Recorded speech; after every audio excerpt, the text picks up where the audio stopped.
Matthew 14:22 through 33. Immediately he made the disciples get into the boat and go ahead of him to the other side, while he sent the crowds away. After he had sent the crowds away, he went up on the mountain by himself to pray, and when it was evening, he was there alone. But the boat was already a long distance away from the land, battered by the waves, for the wind was contrary. And in the fourth watch of the night he came to them walking on the sea. When the disciples saw him walking on the sea, they were terrified and said, "It is a ghost," and they cried out in fear. But immediately Jesus spoke to them, saying, "Take courage, it is I. Do not be afraid." Peter said to him, "Lord, if it is you, command me to come to you on the water." And he said, "Come." And Peter got out of the boat and walked on the water and came towards Jesus. But seeing the wind, he became frightened, and beginning to sink, he cried out, "Lord, save me." Immediately Jesus stretched out his hand and took hold of him and said to him, "You have little faith. Why did you doubt?" When they got into the boat, the wind stopped, and those who were in the boat worshipped him, saying, "You are certainly God's Son." Hope for the best, expect the worst. Some drink champagne, some die of thirst. No way of knowing which way it's going. Hope for the best, expect the worst.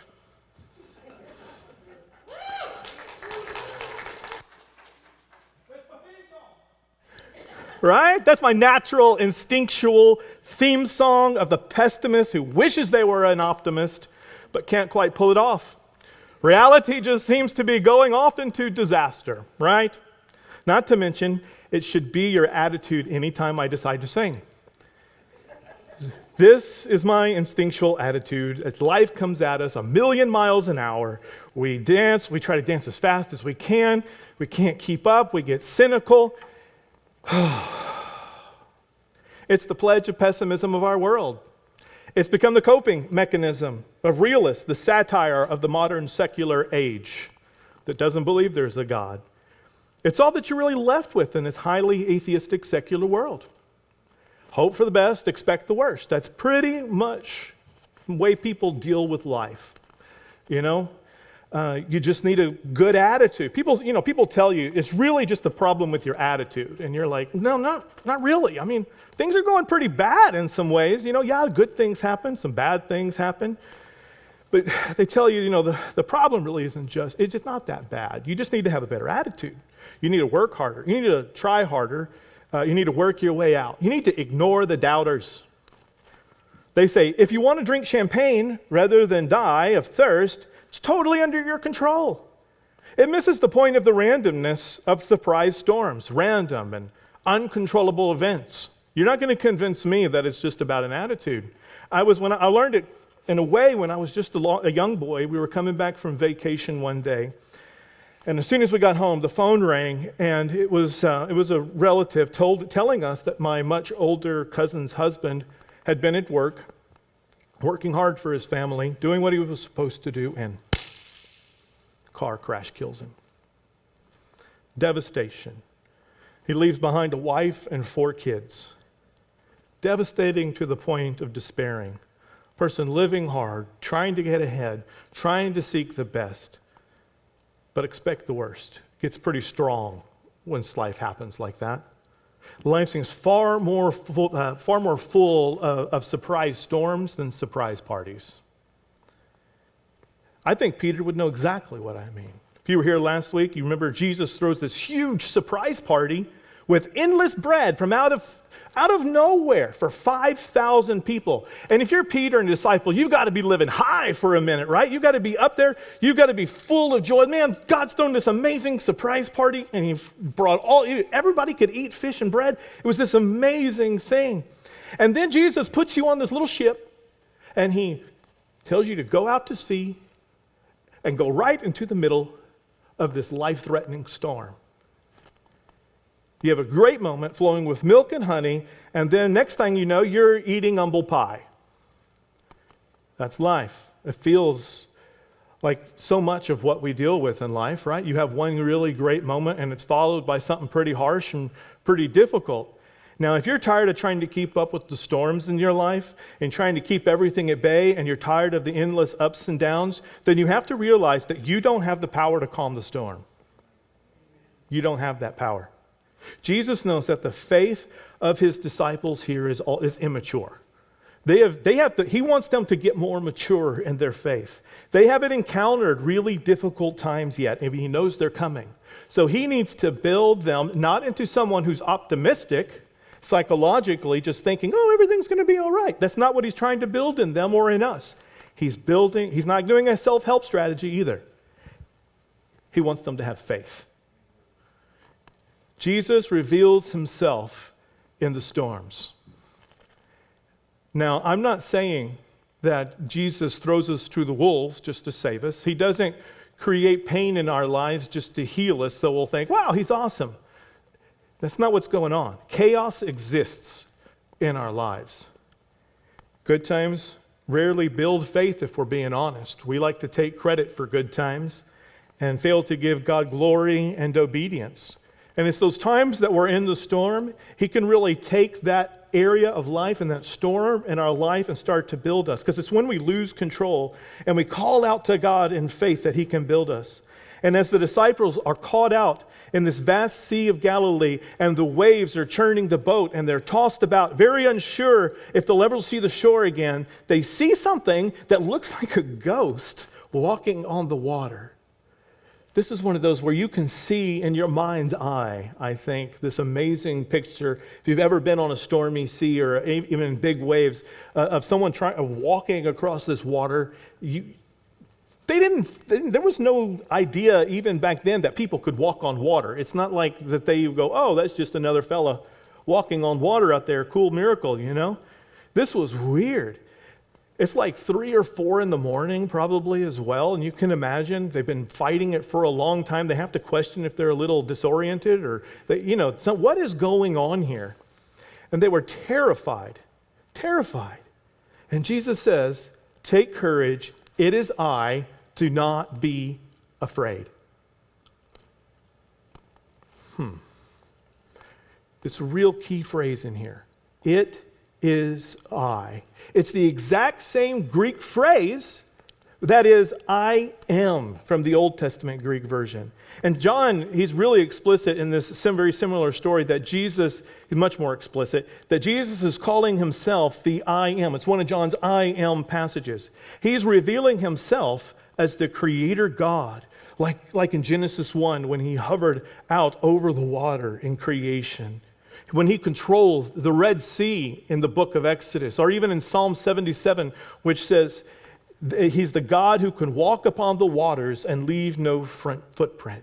Jesus is revealing himself in the storm, and he's saying, I am God. I am in control. I am your Savior. I am your Master. I have all of this stuff under control, even when it looks like everything around you is about to destroy you. And to hear that, when you're in the middle of a storm and you hear in your heart, you hear in your life, and you hear God say, I am there with you. I am the one who can walk upon this chaos. You don't need to fear anymore. There's nothing like knowing God is right there with you in the storm. Storms often reveal a lot about who we are too. So you see, the same is true for Peter. He's passionate. He's daring. He's willing to be the guy out front, even if it means a big mistake. We know this from Peter's life. But here it's really, he has some kind of matter of faith, right? It's a matter of trust, and he has some faith. And he thinks that maybe he could walk out on the water too. And that got me thinking. I was like, man, why would Peter even think that he could get out on the water just because Jesus is doing it? Like, what makes him think that God's power is going to work in the same way he does? So he asks, and Jesus says, come. But when we think of like people with powers like that, we might think Jesus is a superhero, right? If you did this today, Peter has no concept of a superhero. They weren't invented yet. They're fake, of course, but they're not invented yet. But we think that's how heroism works. When you see a superhero, you just want to be saved. And I know a lot of people in church are like that. They just want to be saved. They want a superhero Jesus to come in. They're not about to get out of any boat. They're not about to change their lives. They're not about to take a daring stance for Jesus or for God or in a step of faith. They just want to be saved. Because to them, Jesus is a superhero. But Peter's like, he has no concept of this. Where did he... no, there's not I'll put it a little farther. No movie says, hey, Superman's flying. Can I fly too? Can I get your laser eyes? And Superman be like, hey, what are you talking about, right? That's a foreign thing. Peter doesn't want the storm calmed.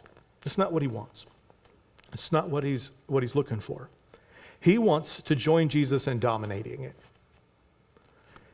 It's been controlling him for hours. And he wants some control back with Jesus. He wants to walk with Jesus in the storm. And why does he think he can do this? Peter must at least suspect that Jesus is Israel's true king. He has a suspicion. He's not come out yet and said, that's in a different chapter when he says, it's kind of later chapter when he says, you are the Messiah. But here he's about to call Son of God. He's getting the point. And what he knows, as a matter of fact, that what was true of the king would be true of his people. What was true of a Messiah would be true of Israel or those who follow him or have faith in him. And so he says, command me to come out to you. And I read this. Jesus is not a superhero. He calls us to face our fears by trusting him, to get up and walk in the storm with him, because he's building Peter into a disciple who will someday need to walk in storms when he can't visually see Jesus. He's going to walk through some terrible storms in life after Jesus' ascension, and he's going to have to face trials of all kinds, and he's not going to visually see Jesus, but he's going to proverbially have to walk on water, trusting Jesus throughout the chaos.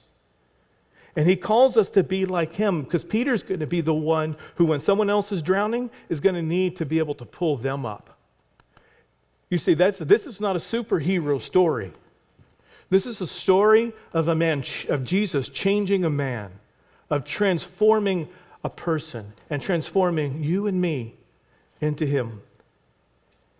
And again, Peter is passionate, and he says, if it is you, tell me to come.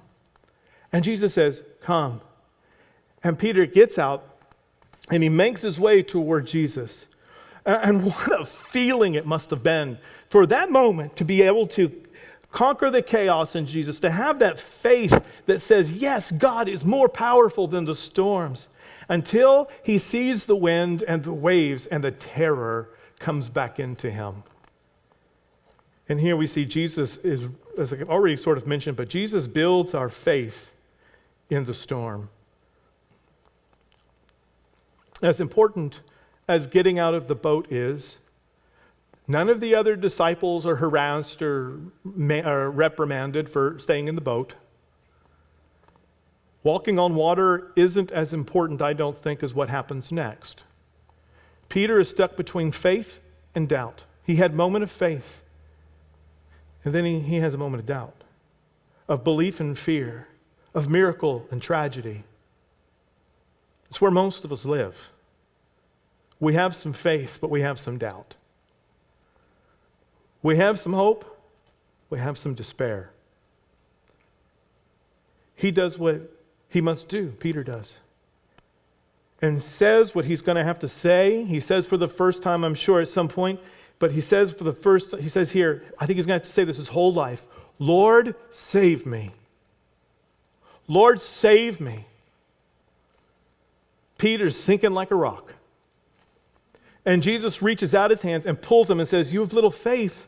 Why did you doubt? Now, I don't think he's reprimanding Peter here as much as he is challenged. It's not a tongue lashing. It's a challenge, a reminder that there was never any reason to doubt.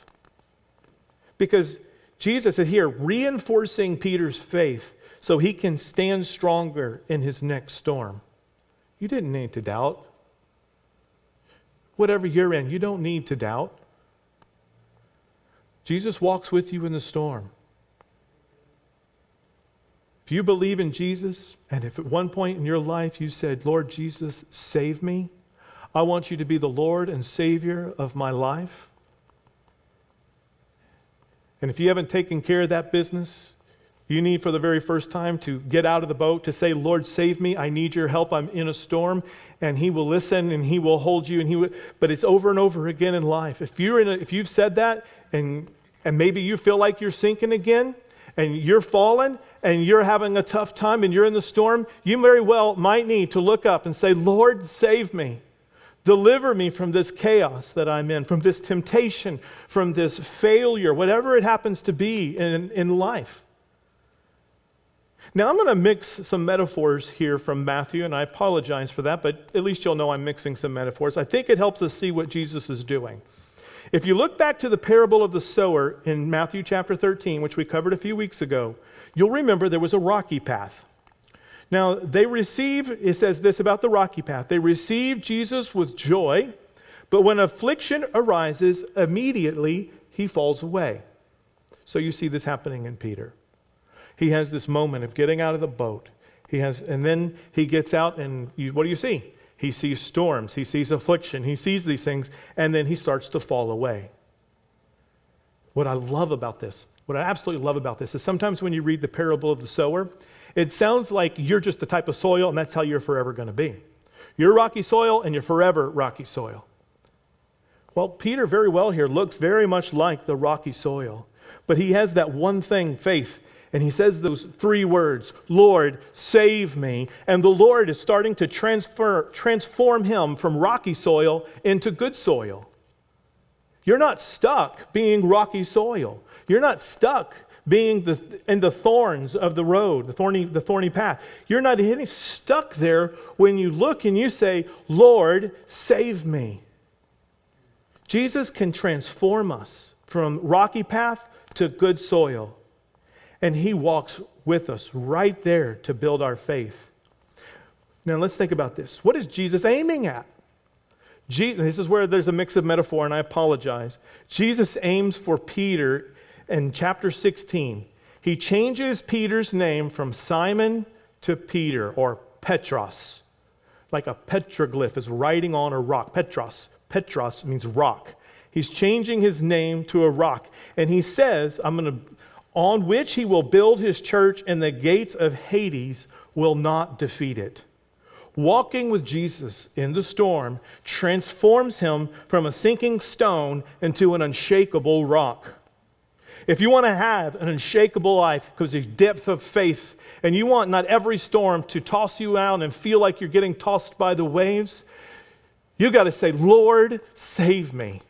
Lord, build me into the person you created me to be. Deepen my faith.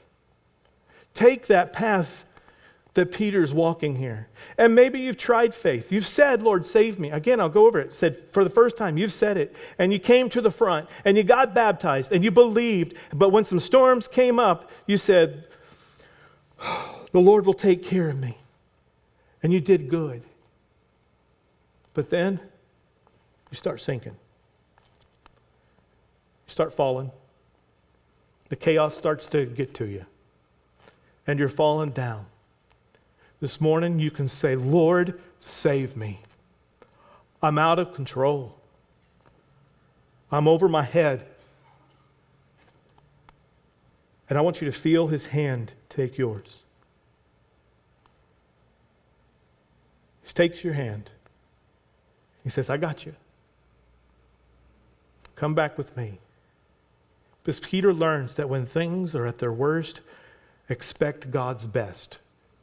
I should say expect God's goodness to be theologically right. He's always best. But you get the point. It's the opposite of the theme of the start. When things are at their worst, expect God's best. This isn't an optimism of personality. This is a faith in which you build your life. I want you to feel the hand of Jesus reach down and rescue you. It's the same hand which is pierced for you. It's the hand that reaches out without wanting anything else in return. When most hands reach out to you these days, You pull you up and be like, that'll be $400. None of that. He loves you, and he reaches his hand down to you. It says, come with me. Jesus controls the chaos. So when Jesus calms the storm as they get into the boat, and faith means they will interpret God's actions consistent with his character and turn it into God's glory. I'm going to say that again because that's a little difficult. Faith means that they will interpret God's actions consistent with God's character and it transforms into God's glory. So recognize God in your life, trust God, and glorify God in the storms.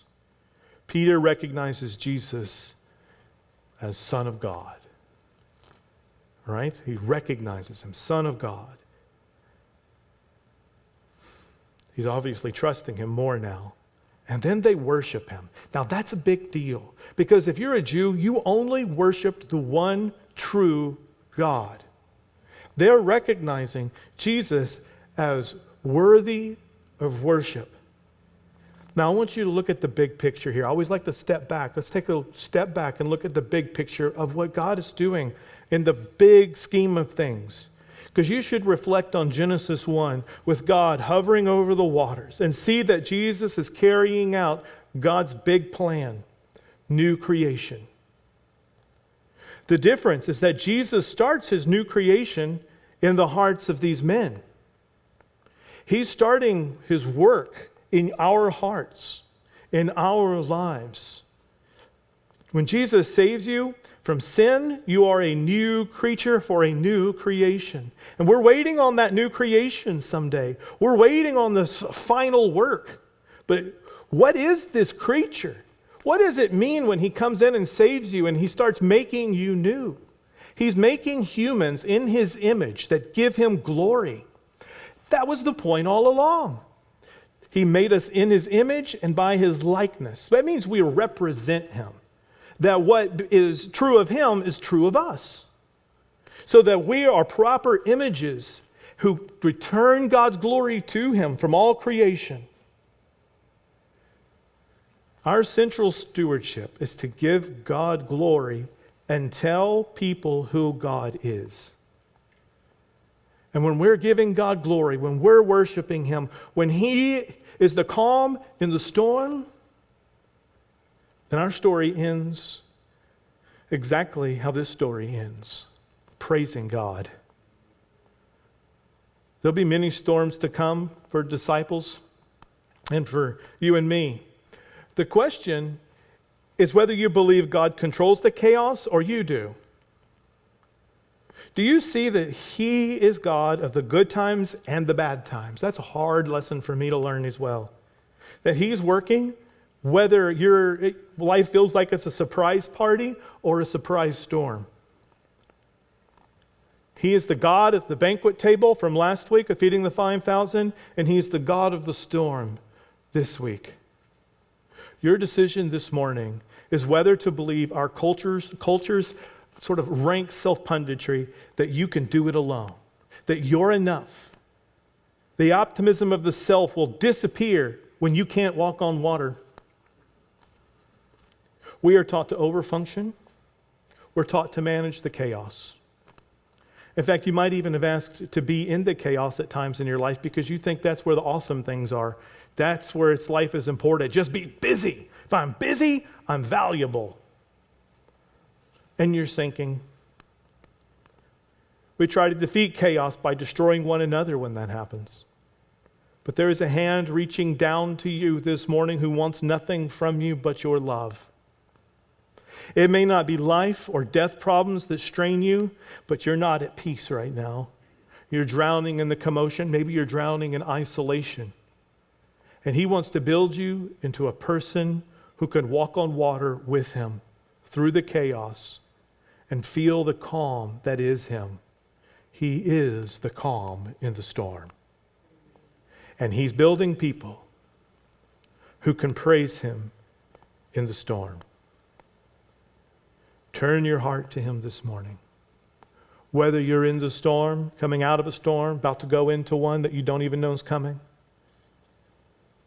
do you have the faith to yell out to him, Lord, save me. Lord, save me. I want to walk and praise you in the storm.